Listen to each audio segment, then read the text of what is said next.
Do you wonder if your leadership style could be more effective? Do you wonder if you should be using a different leadership style than the one you normally use? Do you wish you knew which approach would be best suited when dealing with different members of your team? If you answered yes to any of these questions, continue watching. I'm sure you'll find this video to be very helpful and it'll give you some practical tips when it comes to your leadership style.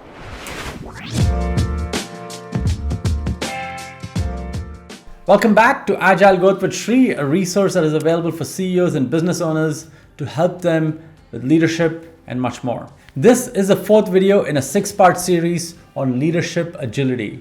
In the last couple of videos, we have talked about the skill, will, hill framework, as well as assessing your team using the readiness matrix. In today's video, we will talk about the next step after you've plotted your team members on the readiness matrix. We will review 4 different styles of leading based on the different readiness levels of each member of your team. And we'll do a deep dive on 3 of those styles and also talk about the challenges of using the wrong style.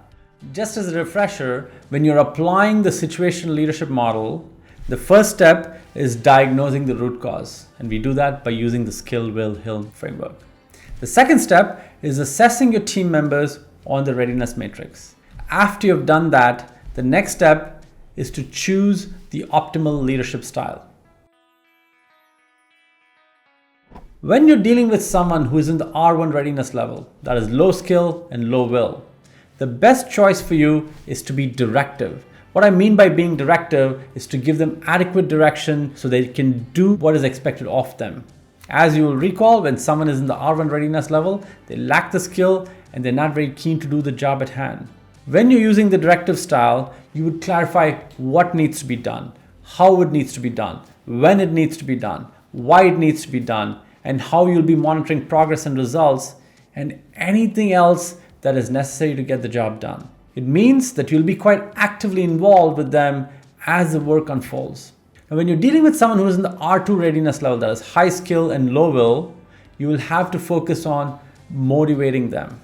So here, you have someone who knows how to do the job or the role, but for some reason, they're not keen on doing the job. In this case, you don't need to help them understand how to do the job. You want to instead focus your efforts on figuring out how to motivate them. What would get them excited about the role?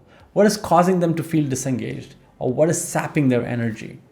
When you're dealing with someone who's in the R3 readiness level, that is low skill and high will, you will have to coach them or support them. Here, you have someone who is really keen on doing the job, but may not have acquired all of the skills necessary yet. In this case, you would encourage them, support them, and guide them. You would inquire what they need and then find a way to provide it to them. Finally, when you're dealing with someone who is in the R4 readiness level, that is high skill and high will, you will now be able to delegate the work to them. You have someone who is highly skilled and highly motivated. You can trust them to do the job independently with very limited oversight. There you have it. You assess where your team members are on the readiness matrix, and based on that, you use the most optimal leadership style. Now, why is this important to do? Let's just say you're someone who typically goes with one of the 4 leadership styles mentioned above. Let's say you're someone who is very comfortable delegating, and that is what you do with all of your team members. However, you have someone on your team who's in the R1 readiness level, low skill, low will. How would a person in R1 readiness level respond to delegation? What do you think is running through their minds? My guess is that they will feel overwhelmed and they would be thinking, I am not being set up for success here. I am being pushed into the deep end and I don't even have all the skills. In this case, your approach of delegation would not work. Let's take another situation. Imagine you're someone who is very directive, you're very hands-on, and you like to get into the details of every job, every project with every member of your team. However, you have someone on your team who is in the R4 readiness level, high skill, high will. How would a person in R4 readiness level respond to a very directive style? Imagine knowing how to do the job and also being highly motivated, but your manager is getting into a lot of details, telling you how to do the job, when to do it, why you should do it, and more. My guess is that you'd feel very annoyed. You would be feeling like you're working with a micromanager and someone who doesn't really appreciate the value you bring to the team. One way to think about it is that there are 4 good ways to lead, but there are 12 ineffective ways to lead. Your ability to pick the right style based on the right situation can make all the difference. I want to wish you the very best as you choose the most optimal leadership style based on the situation.